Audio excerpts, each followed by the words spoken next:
if I have an incomplete lead, I love them because an incomplete lead or incorrect information means they don't want to be contacted because they've been on so many real estate websites.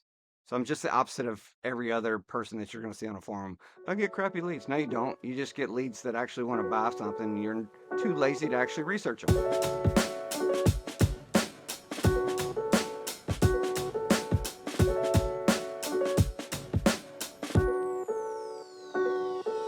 Hello and welcome to Forward Slash Real Estate. I'm Chris Whitling, VP of Marketing at Real Geeks, and this is the podcast for the technology enabled agent. We are going to have an awesome episode. This is one that we've been wanting to orchestrate for a long time. And so just to give you like a window into corporate world, when you're walking around like into different departments and they all keep saying the same name, like, hey, you got to talk to this guy, you start to like take notes of that.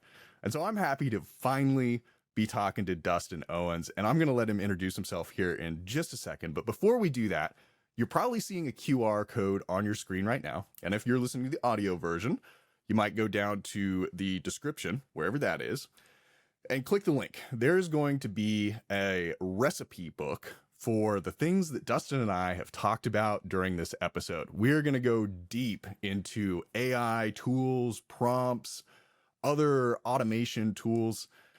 So you're definitely going to want to grab that right now and use it to follow along in the discussion. Okay, so with that out of the way, Dustin, I am so happy to finally be talking to you. Why don't you give people a little intro of who you are and where you are and what you've been doing? I'm Dustin Owens. I'm over here at Mantle Realty. We're in North Carolina, right in the middle of it. Lexington, High Point, Kernersville are three offices we have. Been in real estate about 15, 16 years. One of the largest independent owned firms in the area. And I tell everybody my job description over here is the janitor and landscaper of Mantle Realty because I'm not selling anything. So I'm just here to help everybody out, try to grow a little bit and get a little bit better of what we were all trying to do is sell houses and make money. I love it. Yeah, and we were talking during the intro about your philosophy on, helping out the industry, and I'm sure we'll get there, but I was getting goosebumps. But here's where I want to start.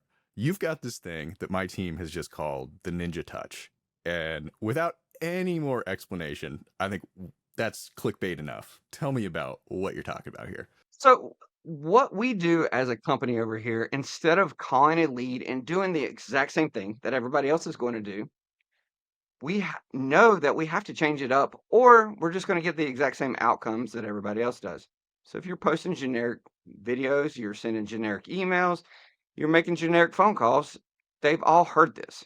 So one of the things that we like to do is make sure that the client knows we're here more than just the sale. And the way that we do that, we try to find out their story. And that's where the ninja touches come into place of we're going to reach out to people and instead of asking somebody, for example, what are you looking for in a new property? My very first question is going to be, so tell me what you like about where you're at right now and what do you hate? So they start to tell you their story as a whole. And then you're going to learn a lot more about that person. They're going to feel way more connected to you. And then all of a sudden, they become a super fan of yours. If anybody's ever had a super fan in real estate, they're better than any kind of advertisement dollar you can actually put out there because they're going to tell anybody and everybody. They're going to share all your social media posts. They're going to show up to all your events. It's like having an extra grandma.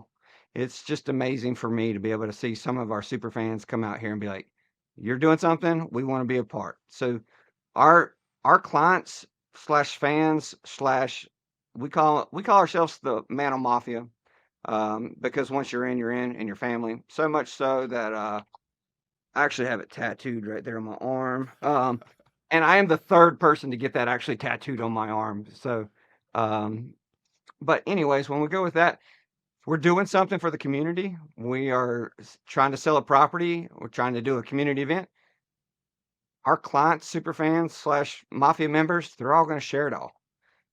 So that's the gist of our ninja touches as a small little portion of it. Let's just paint a picture for people. So, lead comes in off your website, it's Joe, whoever, and you dial that phone, and it sounds like the first thing you're asking them is like almost what sounds like rapport building question. So what's the first question? My very first question I actually picked up from Chris Voss. it is to de-escalate the situation. It is it's now a bad time to talk Love it. because everybody actually wants to say, "Are you good to talk?" And they want to say no. So if we start out with a negative question, you can actually de-escalate that situation because a lot of times people are going to be like, "Ah, crap! I meant to say, yeah, it's a bad time to talk, but in my head, I just want to say no. I want to say no. I want to say no," and they feel like they're in control. So you say, "Hey, is now a bad time to talk?" They're going to say no. Like, "Oh, cool. Well, I saw that you signed up on our website and wanted to see what I can do for you. Could you tell me a little bit more about why you clicked on here?" So if you're using the who, what, why, when, how questions, you're going to do way better off. And so depending on where they're going to go, um, I'm going to ask questions like, so who all is the decision makers in this process? Because then that way I know whether I'm talking to the correct person or if I need to put somebody else into the lead system. Because here's a huge tip for you. The person who's usually doing the research at the beginning isn't the person who's actually the decision maker. They're usually the worker bee of it. And what usually happens if you have a large company, bunch of agents sitting in your Real Geeks account, what happens? The wife is sitting on there and she says, "Honey, go look at this property." She shares it with her husband. He goes and makes another account. And guess what? It didn't get assigned to you because you didn't ask all these kinds of questions. And so somebody else is fighting with you for the exact same lead in your office that you started the whole conversation with. So the more I can get to know about them, Yeah, it's a simple question that saves some headache internally. oh, another internal question that I ask all the time is this your primary email? Because a lot of people sign up with their Facebook, which is, mine's still connected to my college ID. And as you can tell from my gray beard, it's been a long time since I've been in college. And I don't want to get all those emails, but again, they'll come in, they'll sign up with a Facebook link or something like that, their junk email. They find out that you're an awesome person. They want to deal with you. But guess what? They don't remember your name. Nobody knows. Like, tell me the last salesperson that you answered the phone that you remember. "Hey, this is Jeff with Window World." No, you don't remember their name. So you just remember it's Window World. They'll click back on the website. They'll think they're talking to the exact same person. But because you didn't ask if this is the best email to send you things like that, then you're not going to keep those leads, or at least you're going to be fighting for them. First of all, the Chris Voss Never Split the Difference out there, audience. If you haven't read that book, then that needs to be next on your playlist. We actually train internally to Real Geeks on that material as well, so that is an awesome tip. Our VP of sales, also named Chris, loves to talk about using the no to put them back in control of the conversation, essentially, as you then gently guide it where it needs to go. So I love these tips. All right, so you say, is now a good time to talk, and you do a couple of housekeeping, like, is this the right email, that kind of thing. But how do you really start that, like, kick that rapport into high gear? So I'm going to find out more of where they're at straight from the get go. The more that you let somebody else talk and they're controlling the conversation, the better that you're going to find out their whole story and situation as a whole. So, depending on the person, depending on the demeanor, things like that. Other things that I might do to de-escalate the situation is try to make sure that they hear other things going on in the background. And so I don't want it to be a sterile environment of asking questions and things like that. And well, how much are you looking for in a property? That's what most people go to.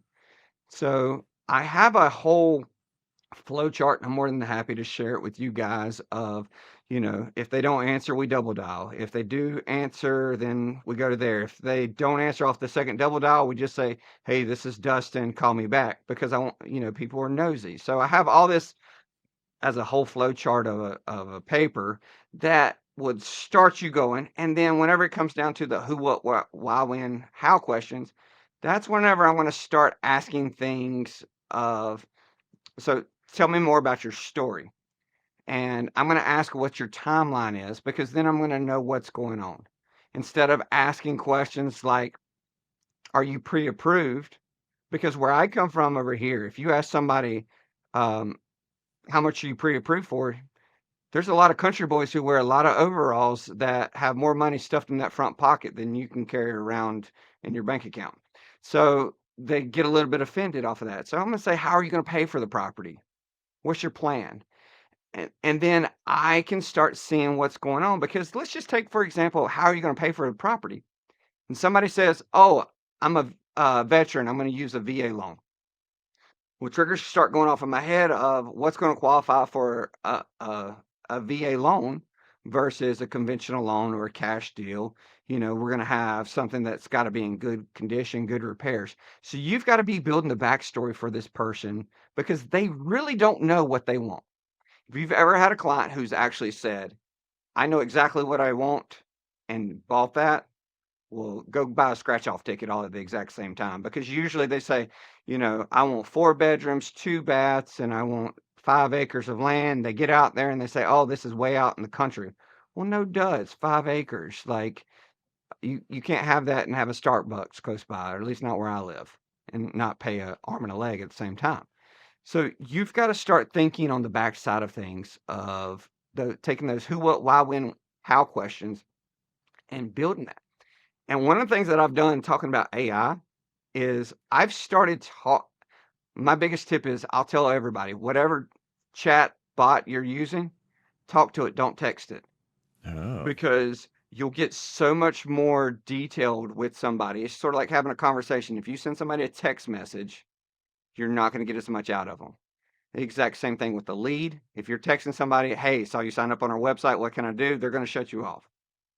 But whenever I talk to a chatbot, I'm going to say, hey, I've got a client. He's looking for 3 bedrooms, 2 baths in this area, that area. And like, I'm now using that Zillow plugin that they just put against itself, because my clients don't know about it yet. And I'm letting Zillow do all the work. And then I'm going to go find the properties and look like a hero. But I can put a whole story about what kind of things my clients are looking for and everything else. And that's why SEO is so important for a lot of your landing pages, things like that. If you're not putting in great descriptions on your MLS, AI is not going to pick up what school district it is if you don't put it in there. If you're not having great remark sections, if your pictures don't have captions in them, things like that, you're missing the boat for your sellers.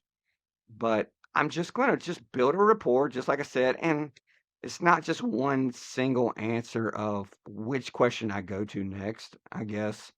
It's pretty much where I want to go. At the same time, I'm usually researching people. If I can get them online, I'll look them up and see, like, if I've got any mutual friends, things like that, see what their photos are, if there's kids in them. And then I can sort of run with that of like, what are you looking for? What you like, what you don't like, how are you planning on paying for it? Who all's in the decision makings? What's your time frame? And then from there, you're going to know whether they're renting, if they need a sale, if it's a family, if mom and dad are buying the property or giving down payment money, what kind of loan, or if they're using cash, those kinds of things. Because you can build a whole profile for somebody in about a 15-minute conversation. Okay, there was so much in there that this is going to be like 4 hour episode, or there'll be like part 2, 3, 4 on this.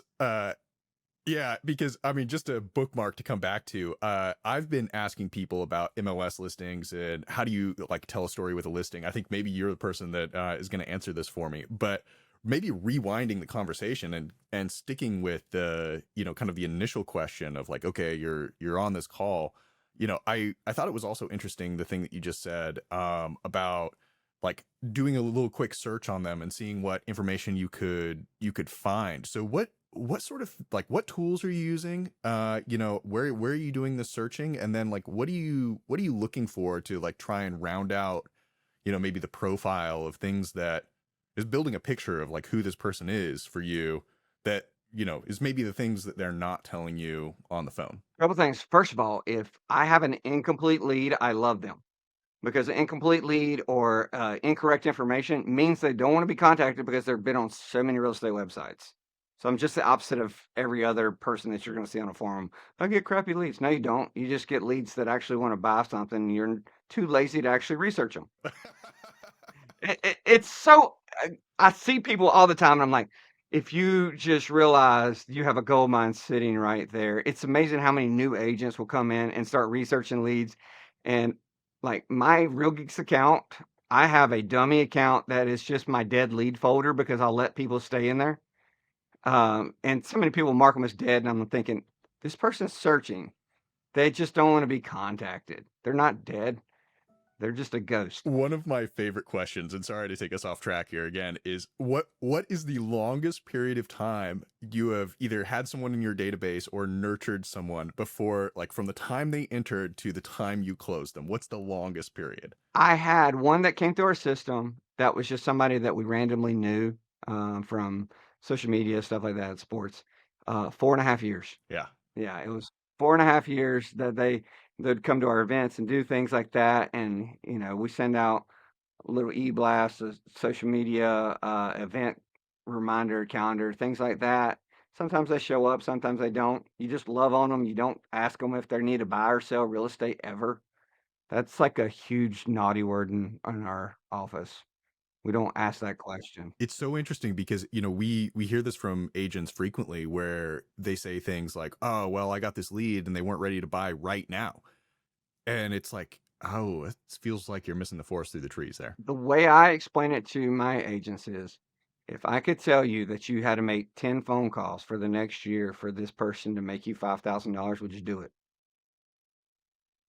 And usually the people are going to say, yeah. Some people are going to lie and say no. But as a whole, everybody is in that situation. The thing that you got to think about a real estate website is there's either one or two people, people who are really wanting to buy or people who are just nosy. The quicker you get those nosy people on the phone, they're going to hang up on you and everything else. Not want to discuss anything, say they're looking for, a family friend, yada, yada, yada. Sometimes you can't get past that. A lot of times I'm like, hey, that's cool. I'm willing to help them too. Um, so it works that way. But, sometimes you get those tire kickers, kids get on our website because we do so much in the community, things like that.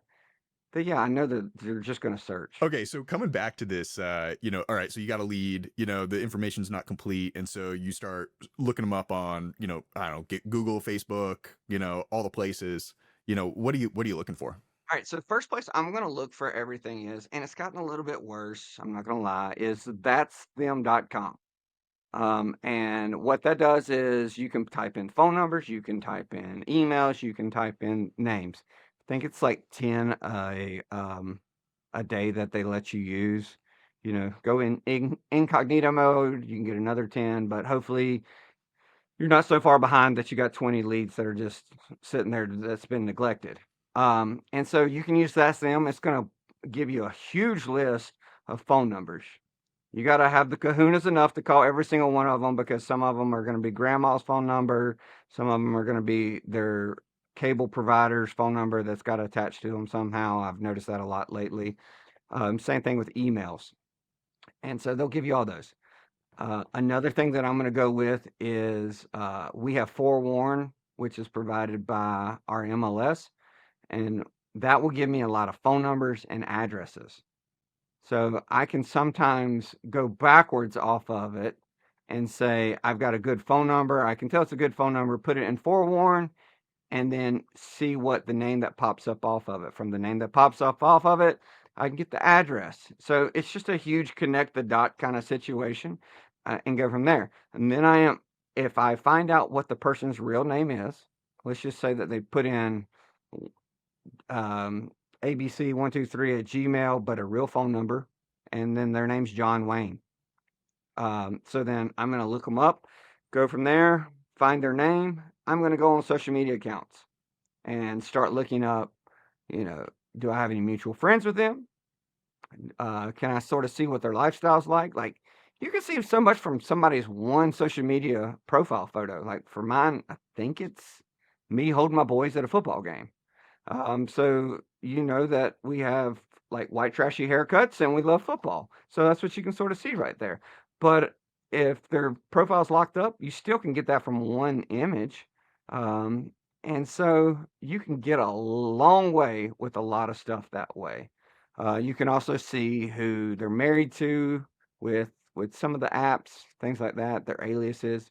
And I will say Forewarn is great for knowing whether somebody is a bad person too. So it tells you their arrest records and what kind of car they drive, things like that for safety purposes wise. So I ask all my agents to look them up in the first place whenever a lead comes in. You're the first person to talk about using forewarn almost for like uh filling out lead details. Most of the time I hear about that in the sort of completely logical sense of like, hey, is this a bad person? Should I like not take this, this meeting? I will say, terms of service wise with forewarn, it might be a little bit on the grayscale of, looking up phone numbers, things like that. But if they come into your site, things like that, you're good to go. But if you're looking up somebody who said on Facebook that they needed to buy or sell a house, then yeah, you're probably breaking the terms of service off of that. So don't get mad at me if they Yeah. yell at you. Well, the other thing that you said, that we hear from our founder as well, is it's okay if they have like incomplete information because maybe they're just not like ready to roll all that out. So, I Kevin likes to talk about how he's built features into Real Geeks that identify names like Mickey Mouse, and then it'll let them in to view listings, but then a couple listings later it'll re-ask them like, hey, you want to like change that because we know that's not real. And so the idea is it draws them in, gets them engaged rather than just being like, no, we know that's fake, and then have them like go to another website where they can get what they want. I'll tell you another thing that I do that's a little bit sneaky. I'll delete their phone number out. Ooh, So they have to put in their phone number again whenever they try to log back in. And then sometimes they'll put it in the correct way. So I like it. I like sneaky. All right. Okay, so I want to ask you the question about MLS descriptions because you said that you want to design MLS descriptions that are getting picked up by the AI. And I like if you are out there in SEO land, there's this new idea that it's like AI optimization. I don't think we even have like the an agreed upon acronym for that yet. Uh and yeah, you're the first one to talk, or that I've heard talk about like optimizing these MLS listings, which obviously the AIs are sucking up because they are consuming all of humanity's written, works, whether that's a good thing or bad thing. But obviously MLS data would be in it. So talk to me about your strategy for constructing that listing so that it gets traction. so I have a little bit of a different thought process than some people do. Um, I don't like to repeat information is one of the things because then I've got more characters, things like that to be more descriptive. My biggest tip off of MLS descriptions is whatever's most important to that potential buyer, put it at the beginning of your description. If you know anything about SEO work, it's going to read from the top down and say, okay, this is great. Okay, now this has gotten garbage. We're not going to even read anything else because, even before large language models that came out, it's hitting just your H1, H2, H3 tags for the most part, and you could rank for anything in your paragraphs and it wouldn't really matter, which we can't do that whenever we're putting in the MLS listing. But we can come in and put the story behind the property of if it's a lakefront property, I'm not going to wait till the very end to say that it's a lakefront property. I'm going to mention what the name of the lake is, the area it's at, right at the very beginning. So, like for example, I live close to Lake Norman, and I would say that, property located at the peninsula in Lake Norman. Anybody who wants to buy a property in Lake Norman always is dreaming about living in the peninsula because that's where all the rich people, NASCAR, Panther players, all that fun stuff live. So they're like, oh, that caught my eye. Or if you say, you know, are you looking to entertain? Look no further. This place has got a huge kitchen. The other end of it is you got to think about the descriptions that pop up on even Google searches, things like that right now. It's either the meta description, which is something that we have to type in, or it pulls it from the excerpt and it's going to pull it straight from the beginning because they're all lazy right now. Um, Other things that I'm going to mention are important features of like if it's a good school district. I'm not going to say in the great school district of Huff, I'm going to say in Huff School District, somewhere in there, so the AI is going to pick up a little bit more of it. Um, I'm going to be a little bit more descriptive off of anything that I can't put in the detail section. So for the click boxes, I got to paint the story right there. And AI will help you do that. Like you can use it against itself at the exact same time. All right, talk to me about prompting that. How does that work? All right, so my prompts always start out with the pretend. So I'm going to pretend I'm an SEO expert. And here's the property that I have at 123 Main Street. And I see that it's a family style property that's great for entertaining and has a huge kitchen, and give it all the remarks that I want it to. And then a bonus tip right here before you all get in trouble because you're going to say you said a family in there. I'm going to tell it to follow the guidelines of fresh corn. If you haven't taken the real estate exam in a long time, that's our guidelines of things that we can't talk about, family, relation, whatever else. That's been too long ago for me, but I tell it to follow fresh corn. Is that acronym the same everywhere in the country? Yeah, I'm pretty sure fresh corn it will work for everywhere. But it sort of stops from saying family friendly home in a great school district, all that stuff in the remarks section that's going to hurt you later on. Mhm. And so many agents are so dumb, they'll just say, write me a description for this, and ChatGPT or Perplexity, they don't know anything about that. So they're just going to write it as you're writing a blog post as a normal person, or Right. maybe a homeowner. They can all say that. We can't. So that's how I'm going to start it. And then I'm going to tell it how many characters I want it to be, how descriptive I want it to be. And then I'm going to tell it to optimize it for SEO purposes. And then lastly, I'm going to tell it to humanize it. It's sort of up for debate right now of whether it actually works or not. And so that's how I'm going to write my prompt for my MLS. So do you do these in stages? So you let it come back with a result and then you give it the next stage and the next stage? Or do you give it all in one blob and say, like, hey, I need you to, 1, 2, 3, meet these criteria. Here's the base information, and see if it'll one-shot it. I build projects for everything, so I don't really have to worry about as much of the different steps. I do have in my project instructions to ask me any questions at any time before you answer if needed. And then that way it'll ask me, well, does it have in a fenced in yard? You said it's great for, entertaining. Or do I need to talk about how big the lot is? Things like that. So it'll ask you random questions sometimes. Um, and AI's getting so smart that you can actually just put in the image if you have nothing else. You can put in the address and it'll make something up for you. So it'll get you started at least. Well, I want to rewind a little bit because you said use projects. And so I'm assuming this is the ChatGPT projects feature. Do you want to describe that for people that aren't familiar with that? Like maybe they're just used to going to chat, openai.com and then like starting to talk, so, but projects is like a little bit of a like, okay, now we're starting to get into some advanced stuff.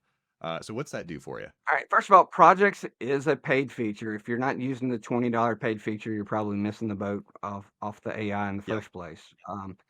But think of projects as like different friends. So, like for example, for me, I have one for my own personal workout program. It knows every bit of equipment that I have in my gym. It knows when I want to work out, where I live to be able to check the weather, and all this stuff is inside of the instruction notes and ask me questions off of that. So if I get a new piece of equipment, I just put it in the instructions and then ask me questions from there. So I have different projects from MLS descriptions to HTML content to real estate video ideas to personal video ideas. I've got MLS descriptions. I think so that I've got work related ones for training, things like that. So think about it as a different friend that's an expert in a different field for every single thing. And so everything I have goes into a different project. And I'll tell you the best example I have of how projects work is anything that you put in the instructions, it usually follows. So much so that my son is a bum and he uses my account. And so he has the Teddy's page. And inside of his instructions, he doesn't know this, that anytime he brings up his golf swing, it tells him to stick to basketball and does a burn for him. And it's been going for about a year now, and he has no clue because I know he's not going to watch this podcast, so I can say this. But so it'll give you whatever you want every single time. So it tells him to go work on his layup instead of his pitching wedge. That is hilarious. Does he bring this up, or is No, this just he has no clue about any of it. I just watch it every now and then. I'll look on my ChatGPT, and it'll tell him that he swings like Charles Barkley or something like that. It's amazing. Well, I think there is actually a term for that, which is sort of like a hacker term that's called like prompt injection. Yeah. So yeah, no, that is hilarious that you're pranking your own son doing that. So yeah, that's awesome. Okay, so I want to actually connect something because it's funny. I was actually thinking about this morning as I was working on at my own AI project, and I was also talking to an engineer at one of the big tech companies who's working on these sorts of things, and he was confirming some information, something that you just also like confirmed from another source, which is the preparation is almost more important than the execution of this. So like that document that you're talking about, like this is all my gym equipment, or this is how I want to do, the MLS listings, or even the thing that you were talking about earlier, which is like the flow chart for how you manage calls.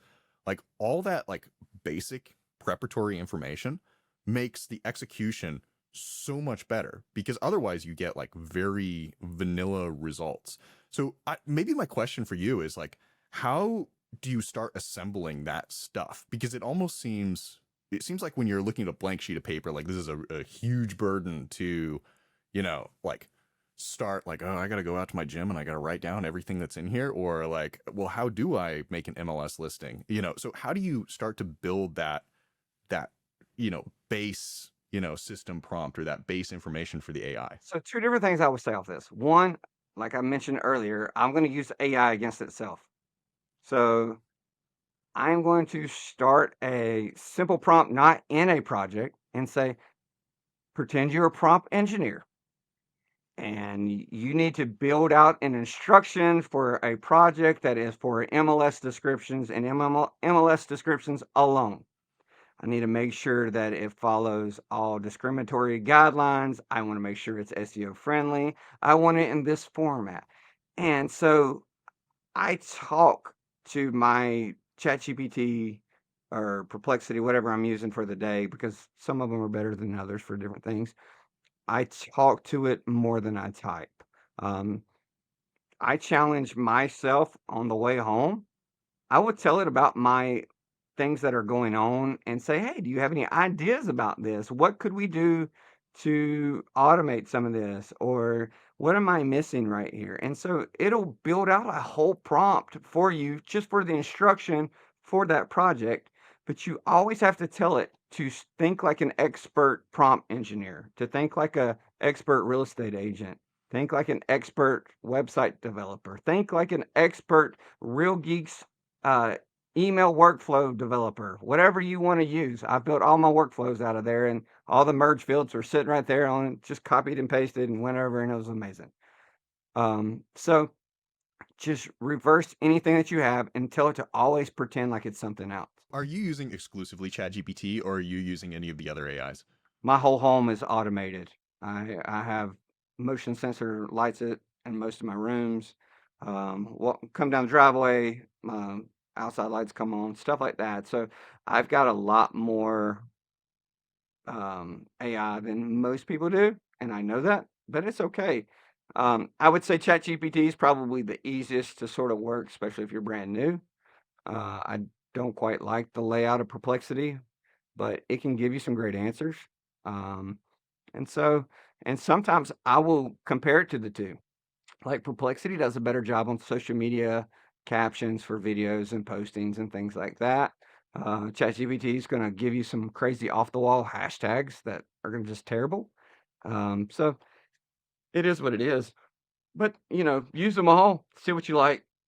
Real quick, let's talk about meetings and using AI to do transcriptions and follow-ups, because I feel like that is a huge opportunity for absolutely everyone. And then I really want to drill into this automation, because the automation stuff is going to be fascinating. So meeting transcriptions. Uh, talk to me about like, okay, so it sounds like this application that you're using will set up the calendar. You join the meeting. What happens after that? It actually is a plugin for anything. So you can use it for Zoom, Google Calendar. You can actually do it inside of there. And it pretty much just the assistant that's sitting there. And it'll tell you everything from the engagement level of the people to your speech rate to words you might not should have used. So it's going to give you a whole long transcription. For me, as a broker in charge owner, we do a Tuesday morning training, and I can see everybody who has been in the meeting off of that and gives me all my attendance records, things like that. Then it also gives me a summary for everybody, records the video, things like that. One thing that I have sort of moved up to is this is the Insta 360 Wave, and it connects to the Insta 360 camera because we have some people that are in person and not.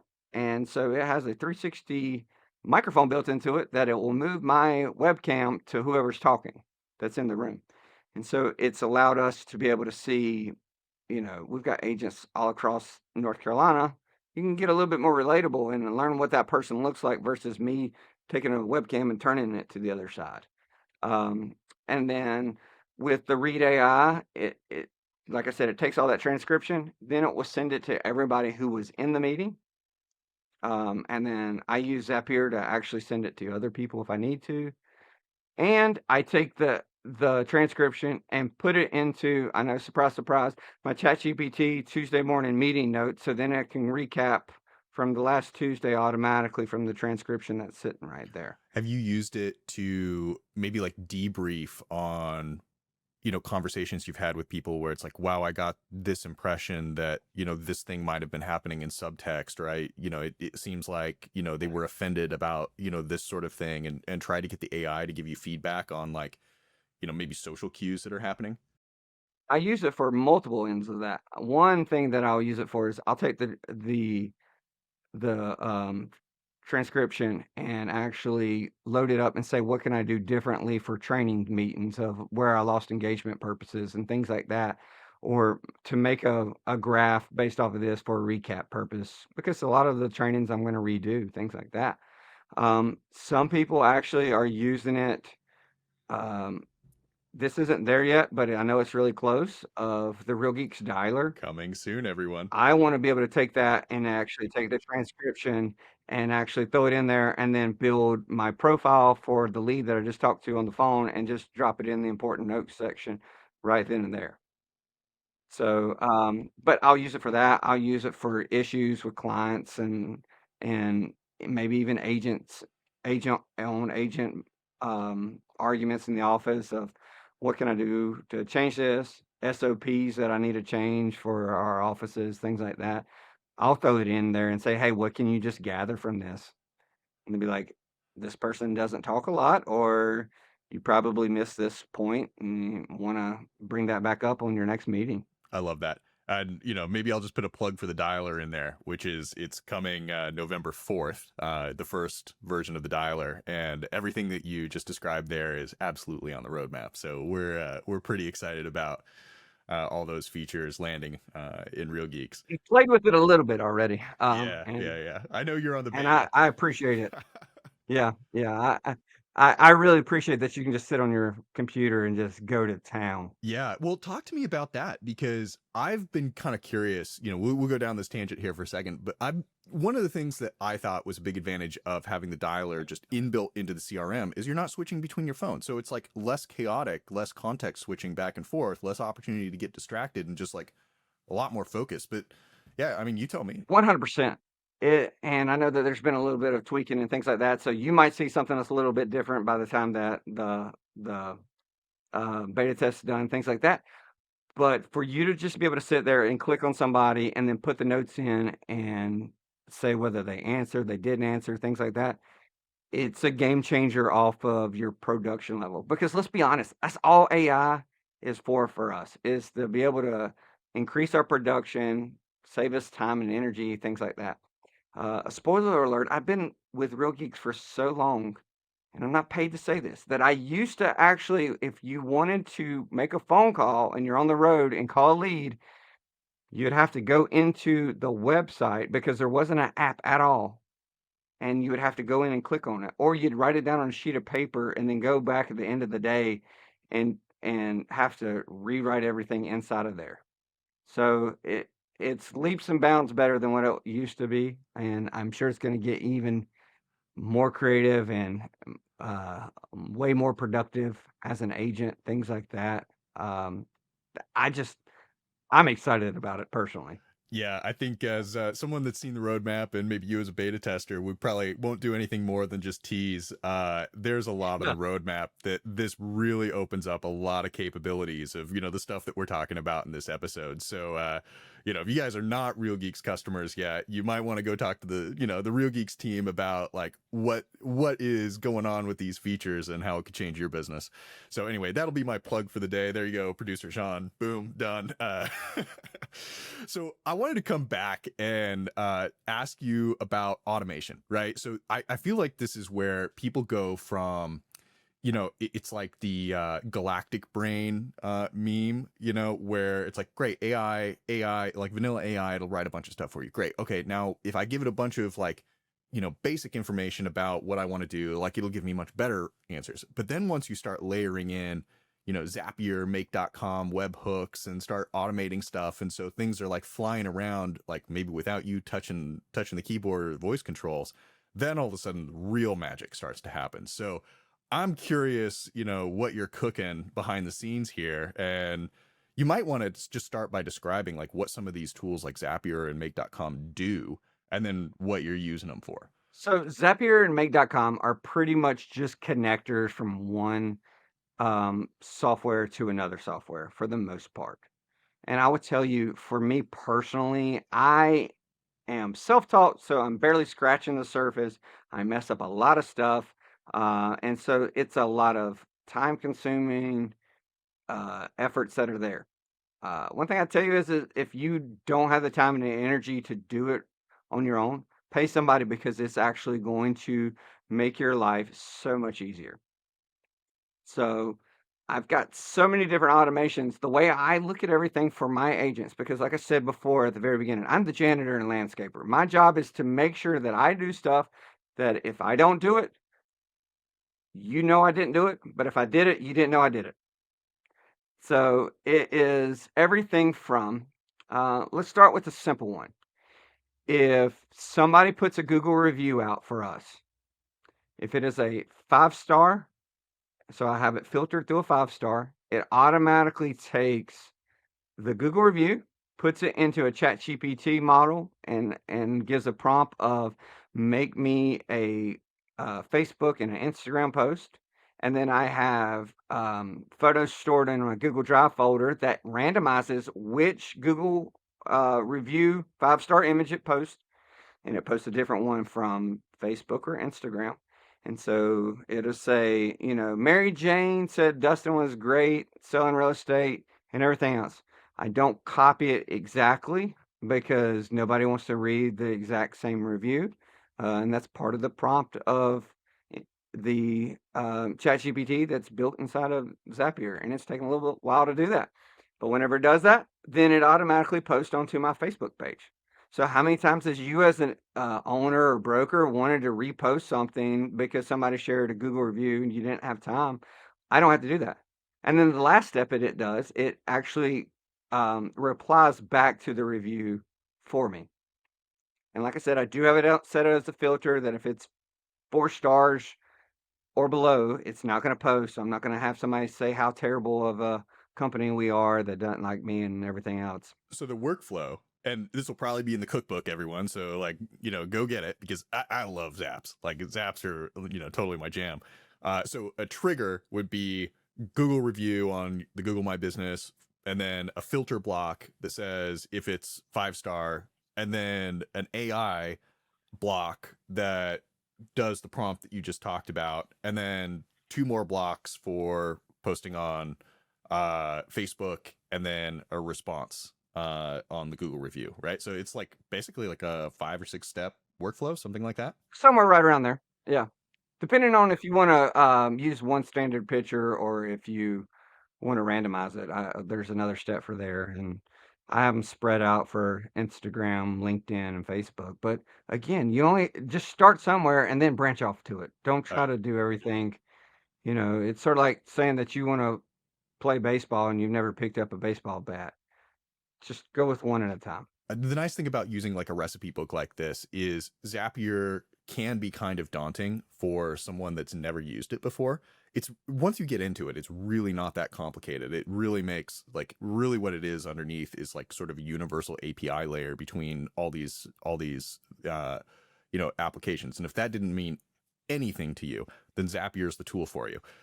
Because it just simplifies that. And it's like, Lego pieces, like, hey, I need this thing to talk to this thing. And, it's just like building blocks. And so following a recipe, like what we just outlined, and getting that set up for the first time is a really great way to get into automation.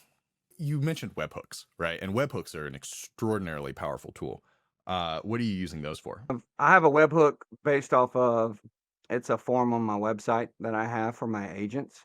It is a buyer under contract form, and it asks every question of buyer one, buyer two's name, down to are you using a TC, how much money they're putting down for earnest money, the due diligence dates, the earnest money dates, closing dates, the attorneys. And on the before that, I'd actually even say I'm using custom fields for my agent's profile. So they have their preferred attorneys that are automatically going to pop up. If they have a transaction coordinator, it's automatically going to pop up. It's all their information's automatically popping up with custom fields that I've built into these forms. So it's like if it asks for their license number, it automatically pops up on any of my forms. But it builds out this buyer under contract form. Whenever you submit that, it does everything from like how many people actually are dealing with a family friend member that they didn't put in a Real Geeks because they forgot. And so they went under contract, and you're thinking, I need to be able to send them a Christmas card at the end of the year. And then you're thinking, did I put everybody who was under contract as a buyer? Well, that's one of my very first steps. That's off of that webhook from the form submission is it inputs buyer one. If there's a buyer two, it does them too. And then it does everything from I have a complete Asana project. So what Asana is a task management system. It's like Monday.com, Trello, things like that. It recreates the project based off of if it's a residential property, if it's vacant land, commercial, things like that. So there's different ones that I've built out, but it gives you a step-by-step guide for you to be able to send out emails to your clients. So for example, if you said in the form that you are going to do a home inspection, it's going to send an email out to the home inspector and say, hey, Mr. Home Inspector, here's my client's information that's right here. So Joe and Susie Smith, and their phone number's right here. Here's the property that they're under contract with. We would like to do a home inspection and a septic inspection. And here's our due diligence date. Let us know if that works for you. And so it's sent the email to them. It sends the email to the lender and the attorney if they're under contract is saying, here's our executed contract because you're uploading that into the form. It makes Google events for your due diligence period, your earnest money, additional earnest money date. Sometimes people do that around here, and your settlement date. It invites your clients to the closing for the settlement in a Google Calendar invite. So you've done all this work by submitting one form. So it saves my agents probably about 2 hours by filling out one form, and it does everything from surveys, water tests, swimming pools. I've built it out completely. But again, if you just started it with putting in your Real Geeks people and maybe your calendar invites, then you can decide how far you want to go with it. But my agents pretty much have a guaranteed TC sitting right there.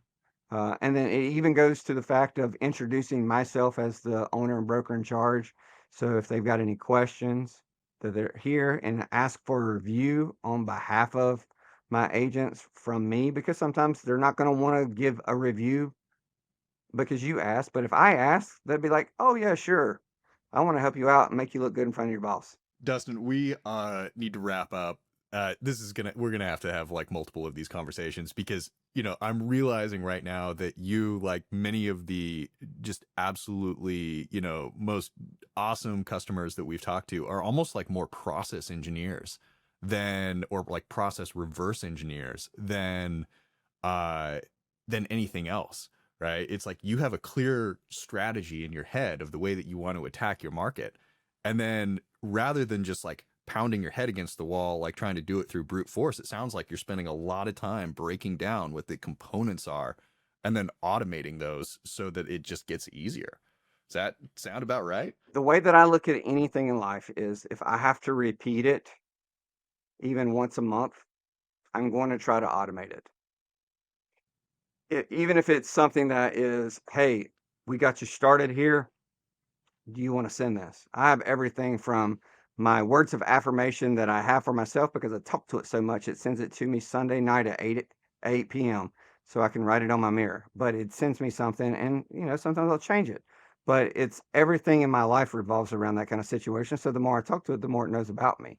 Same thing with your real estate world. If you're stuck on something, if you're wanting to make a onboarding for agents or landing pages, or you know tell you to how to make new landing pages inside of Real Geeks, you can go through AI and it'll say all this, and then you say, I don't understand any of that. Tell it to explain it to you like you're 10, and it'll give you something that my kids could actually go through. So I enjoy the reverse prompting of everything that's around me. So it's just sort of the nerdiness of me coming out. Why don't you tell people where they can find you? Company's name's Mantle Realty. I'm Dustin Owens. If you look up either one of them, because I am a geeky technology person, I can promise you every single social media site, it's Dustin.Owens or Mantle Realty, because as soon as they put something out, I go in there and grab it. I don't care if it's something that we never used again, like Telegraph. But so you can get me on any of those. My email is dustinowens@mantlerealty.com. I'll be glad to answer any questions. Like I told Chris earlier, I don't get paid for any of this. I just want to make better agents and better people and be successful across the world, because then something's going to come back to me later in life. I don't really care about the rest of it. So I'm not getting paid to say how great Real Geeks dialers are or even be on here or whatnot. So I just want to help everybody out. So shoot me a DM message, things like that. I love that. I love your philosophy. And we have a Mantle Academy on YouTube that is more agent, Oh yeah.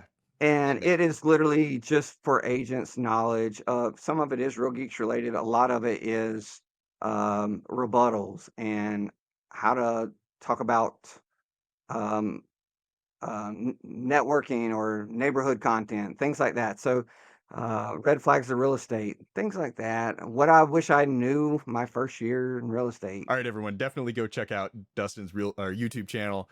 Also, the Real Geeks Mastermind group is an awesome resource that Dustin has clips in, as well as coming soon to the Real Geeks Shorts section. So go hit subscribe over there.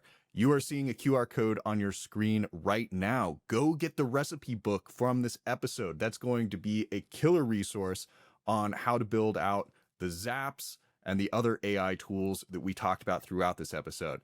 With that, give us a like, give us a subscribe, and see us here every other Wednesday for more /real estate.